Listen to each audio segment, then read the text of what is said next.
Durdona Qurbonova O'zbekistonda taniqli aktrisa bo'lib, bunday yoshligida millionlab yuraklarni zabt etgan.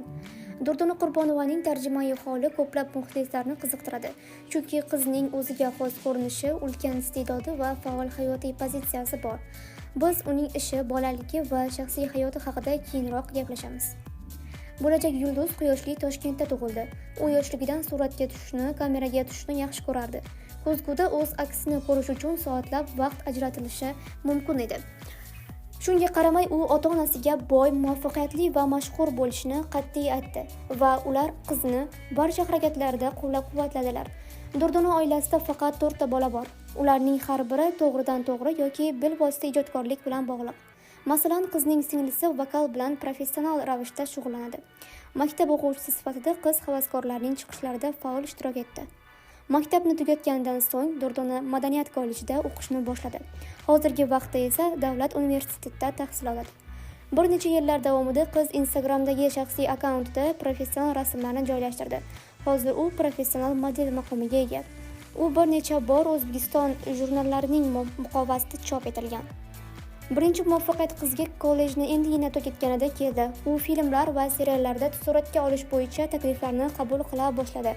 Bunga parallel ravishda u mahalliy porloq nashrlar uchun suratga tushdi.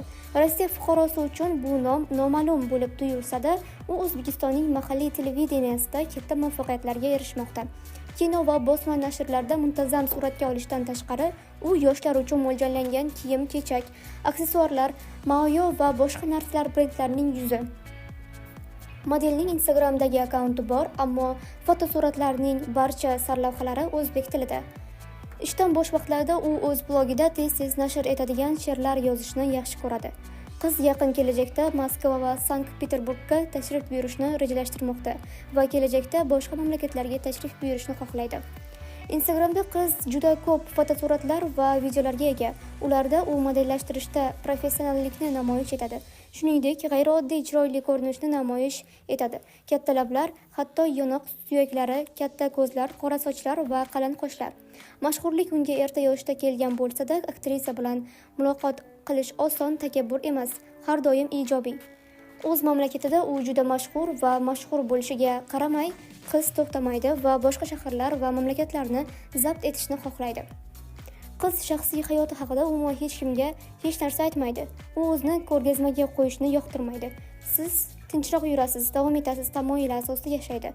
Kuzatuvchi muxlislar filmni suratga olgandan so'ng qiz doimiy ravishda o'sha yigitdan ulkan guldasta olishni payqashadi. U Durdona qat'iyatli muxlis yoki uning sevgilisi kimligini taxmin qilish mumkin. Ma'lumki, qiz bo'sh vaqtlarda oilasi bilan muloqot qilishni yaxshi ko'radi. Kiyimda qiz cheklovni afzal ko'radi, lekin ayni paytda u zamonaviy va did bilan kiyinadi. Odamlarda u mukammal birlashtirilgan ko'rinishda, mos soch turmagi va professional bo'yanish bilan namoyon bo'ladi. Durdona haqida boshqa qiziqarli ma'lumotlar.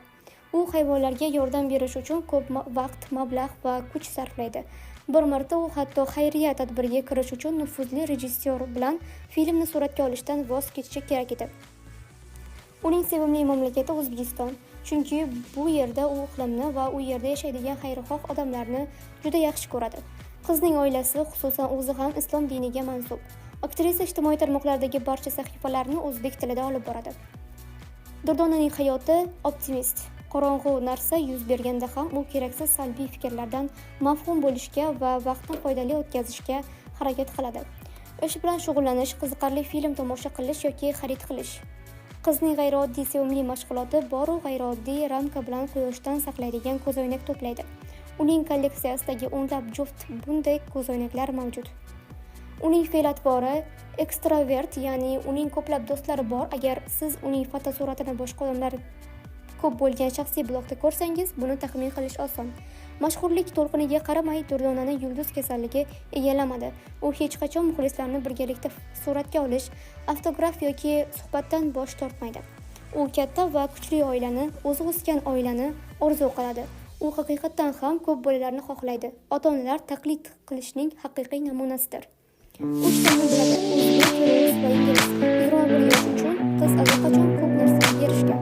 Ammo uning ta'kidlashicha, bu chegaralar